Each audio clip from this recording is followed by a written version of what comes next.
مسائل بھی نہ ہو اور اللہ کرے کہ خوش دلی کے ساتھ یہ ثواب مل سکے، خوش دلی سے یہ نیکی کی جا سکے، تو کیا ایسا ہو سکتا ہے کہ یہ کچھ اپنے حصے کے کام لے لیا کرے اور یہ مجھے جیسے مثلا کہ تو پیاز کا کام ہے، سبزی صاف کرنی ہے، فلاں کرنا ہے، فلاں کرنا ہے، فلاں کرنا ہے، تو برتن دھونے تو نہیں جائے گی باتھ روم میں، جو وہاں بیٹھ کر کچھ کام لیے جا سکتے ہیں تاکہ کوئی تسلی سی ہو جائے، چاول صاف کر لیے؟ ہاں بالکل کریں، کرنا چاہیے. اور ویسے بھی کون سا مطلب 12 گھنٹے وہ کوئی بھی معتکف تسبیح پڑھتا رہے گا، تلاوت کرتا رہے گا، اتنا وقت تو عام طور پہ آدمی نہیں، مطلب عبادت خود اعتکاف خود عبادت ہے، تو وہ تو مطلب وہ آدمی سوچتا ہے کہ ٹائم پاس ہو.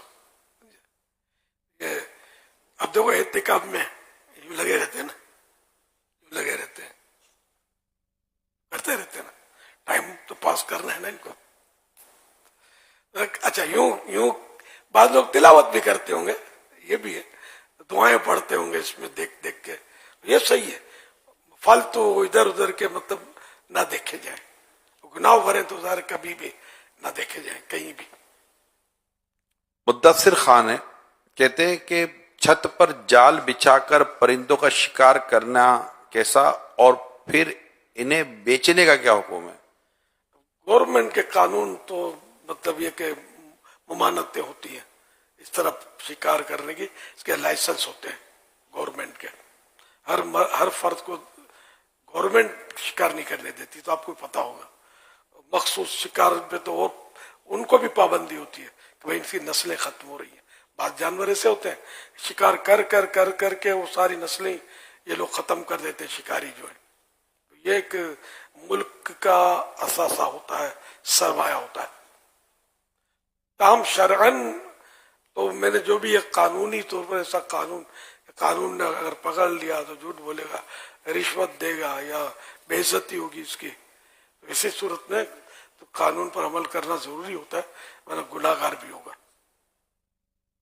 ایسی کوئی صورت نہ ہو، یا بالفرض اگر کسی نے غیر قانونی طور پر جانور پکڑ بھی لیے اور وہ کسی کی ملک نہیں ہے، تو جیسے جنگلی جانور ہوتے ہیں، کبوتر، جنگلی کبوتر اصلی نہیں، اصلی لوگوں کے ہوتے ہی ہیں، تو یا جنگلی میں بھی کسی نے کوئی ڈوری باندھ دی ہے یا اس کا نشانی رکھ لی ہے کہ یہ میرا ہے، تو وہ بھی نہیں پکڑ سکتے. تو ویسے جو اڑتے رہتے ہیں، چڑیاں ہیں، کبوتر ہے، اور کسی نے اگر پکڑ لیا تو وہ ہے حلال. بیچنا بھی جائز ہے؟ بیچنا بھی جائز ہو جائے گا، ہے ہی حلال، اس کے قبضے میں آ گیا، اس کا جب قبضہ کر لیا. لیکن وہی بات ہے کہ قانونی طور پر اگر قانونی پابندیاں ہیں، میری جو معلومات ہے شکار کرنے پر، آپ کی کیا معلومات ہے؟ بعض جانوروں کے اوپر ہوتا ہے جنگل وغیرہ میں، لیکن پرندوں کا پتہ نہیں ہے.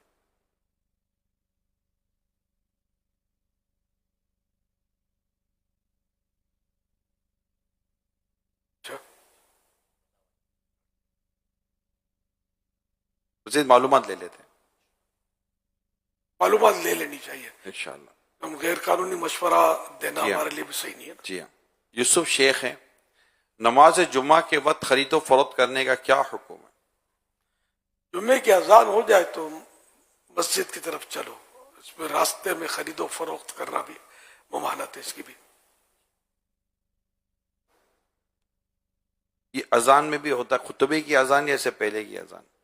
پہلی اذان سنتے ہی جمعے کی نماز کے لیے کوشش شروع کر دینا، یہ واجب ہے. کھا رہا ہے تو فوراً نمٹا لے، مطلب بس جلدی جلدی چلو مسجد، چلو مسجد، چلو مسجد کا رخ کرے. جہاں جمعہ پڑھنا ہے وہاں کا رخ کرے. محمد ساجد معلوم کرنا چاہتے ہیں، جس لاکٹ پر پیارے آقا صلی اللہ علیہ وسلم کا نام لکھا ہوا ہو اسے برکت کے لیے پہننا کیسا ہے؟ اس کسی لاکٹ پر اب دھات کا ہے، اگر میٹل کا ہے تو مرد تو نہیں پہن سکتا، عورت البتہ پہن سکتی ہے، لیکن یہ کہ پھر واش روم میں جانا یا اس طرح کی بے ادبیوں کا اندیشہ رہے گا. برکت کے لیے پہننا ہے تو کاغذ پہ لکھ کر پلاسٹک کوٹنگ کر کے تعویذ بنا کر چمڑے یا ریگزین میں سی کے بھلے پہنے، جیسے تعویذ عام طور پہ پہنے جاتے ہیں. ٹھیک. حافظ عبدالقادر معلوم کرنا چاہتے ہیں آدھی دھوپ اور آدھا سایہ ان میں بیٹھنا کیسا؟ منع ہے حدیث پاک میں کہ جب سائے میں بیٹھے تو اب دھوپ بھی آنے لگی تو وہاں سے اٹھیے. شیخ فروخ کہتے بیوی کی وفات کے بعد سسرال والوں سے رشتے و تعلقات رکھنے کا کیا حکم ہے؟ رکھنا چاہیے. اس میں مطلب رشتہ ان سے توڑ دینے کی ضرورت کیا ہے؟ محبت قائم رہے شریعت کی حد میں رہ کر. اب جیسے بیوی کی بہن ہے تو اس سے تو تعلق رکھنے کی ضرورت بیوی کی زندگی میں بھی نہیں تھی, اب بھی نہیں, کہ وہ تو اجنبیہ ہوتی ہے نا. بیوی کے مرنے کے بعد بعض اوقات اولاد تو ہوتی ہے. اب اولاد ہوتی ہے تو وہ جو بیوی کے والدین ہیں وہ اس کے نانا نانی ہیں نا, تو اس کے جو بھائی ہوتے ہیں وہ اس کے ماموں ہوتے ہیں. تو یوں آپ کو کہیں نہ کہیں کسی نہ کسی وقت کہیں نہ کہیں رشتوں میں آتے جاتے ہوئے ان کے نانا نانی کی, ان کے ماموں کی یا ان کے خالہ وغیرہ کے تعلق سے ایک رشتہ قائم رکھنا ہی پڑتا ہے, کیونکہ وہ بچوں کا تو وہاں تعلق قائم ہی رہتا ہے. تو ایسا ہی انداز ہونا چاہیے, نہ دادا دادی کے گھر کی کوئی نفرت پیدا ہو نہ نانا نانی کے گھر کی کوئی نفرت پیدا ہو, کیونکہ ان کو بچے کو تو ضرورت دونوں خاندانوں کی پڑے گی. تو سلطان راؤ تاریخ پیدائش کے حساب سے نام اور پتھر کا معلوم کرنے کی کیا شرعی حیثیت ہے؟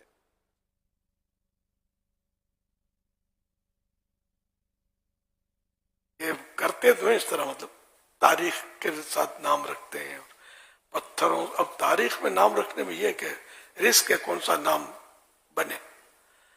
نام بس انبیاء کرام کے ناموں پر سب سے بہتر یہ کہ اللہ کے ناموں پر عبد الرحمن عبداللہ یہ رکھے جائیں بچے کے نام. سرکار صلی اللہ علیہ وسلم کے مبارک نام محمد احمد, محمد یا احمد یہ رکھے جائیں سرکار صلی اللہ علیہ وسلم کی محبت کی وجہ سے اور سرکار صلی اللہ علیہ وسلم کے مبارک نام سے برکت حاصل کرنے کے لیے. فضیلت والے نام ہے, پکارنے کے لیے بھی صحابہ کرام اولیاء کرام وغیرہ کے ناموں پر رکھے جائیں. لوگ یونیک نام کے مطلب شوق میں بعض اوقات بہت غلط سلط نام رکھ رہے ہوتے ہیں. ایسا نہیں کرنا چاہیے. جو بھلے یونیک ڈھونڈے ہم, صحابہ کرام کے نام بھی ایک تعداد ہے صحابہ کرام کے نام کی جو اب ہمارے لیے یونیک ہی ہے, پتہ ہی نہیں ہے کسی کو. ہوتا ہی کہ یونیک, اب یونیک کیوں رکھ رہے ہیں؟ اس میں بھی حب جاگ کا عنصر لگتا ہے. ویسا یہ نام کہاں سے آیا ہے, بڑا صحیح ہے, ہوشیار ہے, اس کا نام ڈھونڈ کے لایا, یہ مزہ آتا ہے ذرا.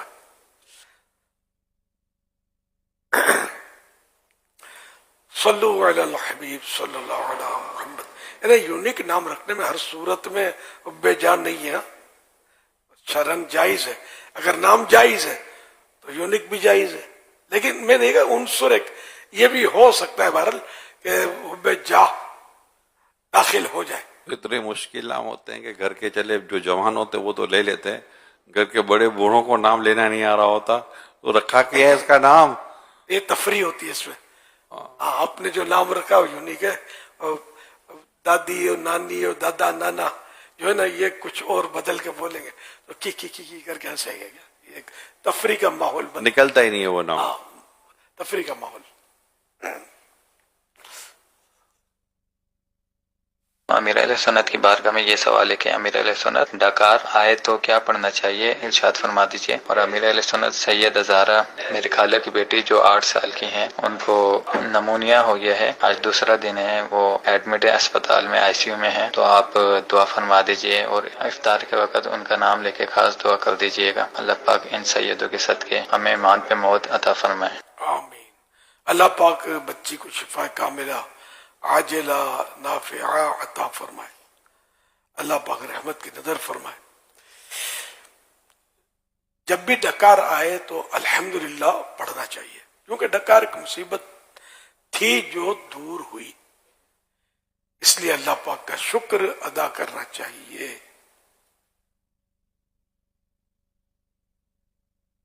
دیکھیے فوائد ابن السلط صفحہ نمبر 63 حدیث نمبر 29.